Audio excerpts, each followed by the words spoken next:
In this second session, we're going to learn how to repot an old bonsai. Now the need for repotting usually arises जब जैसे roots होते हैं वो गमले को तोड़कर या dish को तोड़कर बाहर निकलने लगे. As has happened in this case, this is an old plant and this is a banyan tree. So it's not a very traditional bonsai choice because ऐसा माना जाता है कि इसके पत्ते थोड़े बड़े होते हैं जैसा कि आप देख सकते हैं.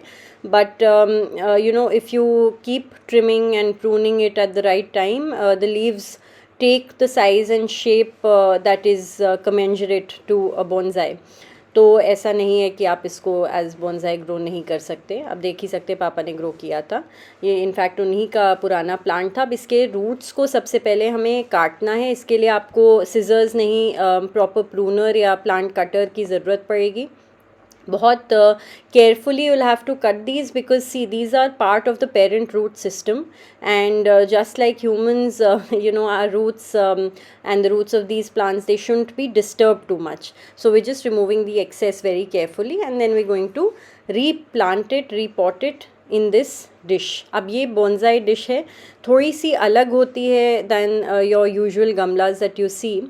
It's primarily a question of the material that's used and also the beauty behind it, because the bonsai is also about aesthetics and the ornamental side of things.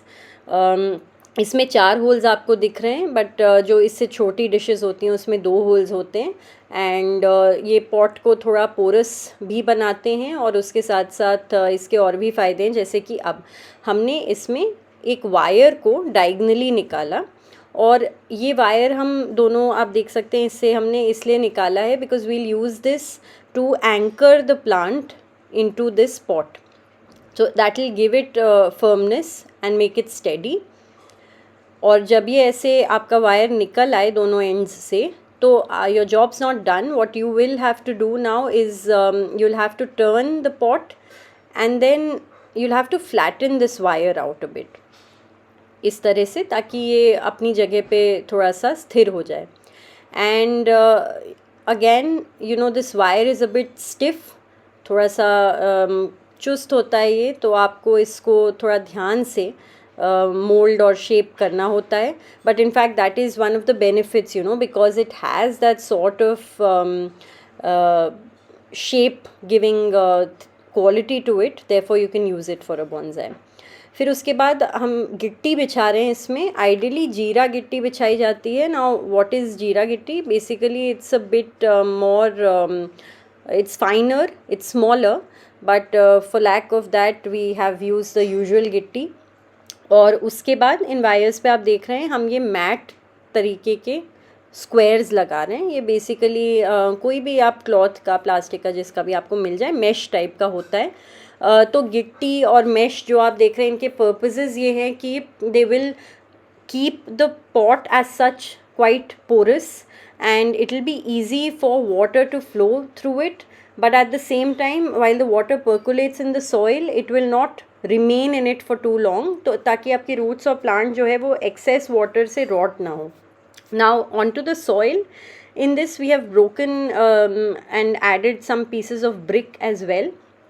और फिर इस मिट्टी को, एक लेयर को हम जो है अपनी गिट्टी के ऊपर इस तरह से बिछा देंगे.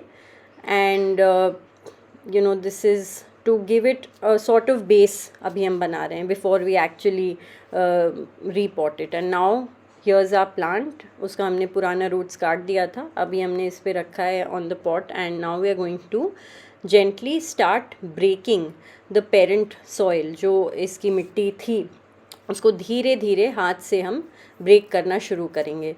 You have to be very gentle at this point because like I mentioned, the roots are a very important component. तो उन्हें ज़्यादा भी डिस्टर्ब नहीं करना है, जितनी ज़रूरत है केवल उतना हमें उन्हें लूजन करना है. और अब तार को we're going to anchor this plant now as we'd spoken about it earlier. So you can take it through the vents that are available at the root and the branches. जैसे भी आपको ठीक लगे कि हाँ वो अब stiff क्या steady हो जाएगा, तो आप उसको वहाँ से इस तरह से जॉइन करके and then you turn the wire. we mentioned this wire is a bit stiff, so when you now cut the excess wire, go one by one, take a plass or something and then you cut it like this, और उसके बाद इसको आप जो है turn कर दें और एक फाइनल ट्विस्ट दे दें ताकि प्लांट जो है वो उसके साथ बंध जाए।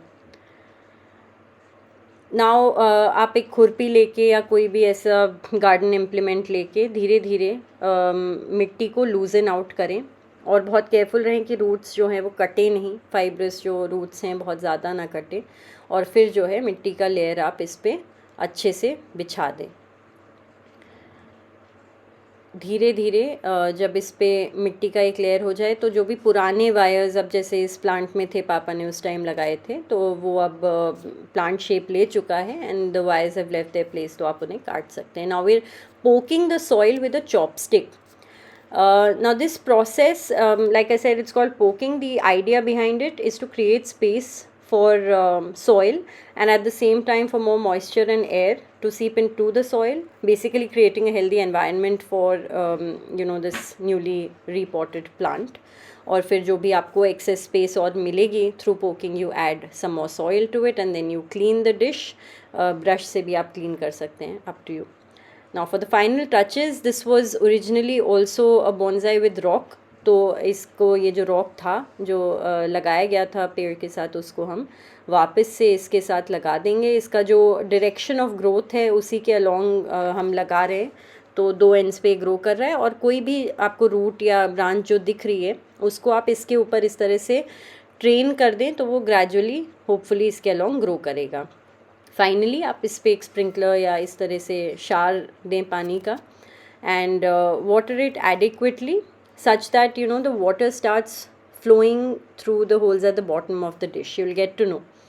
एंड आप देख ही सकते हैं इसमें काफ़ी पानी डल रहा है, मिट्टी बाहर भी आ रही है। We creating ample space for my mother to scold me once, so you add more water to it and this is how it looks.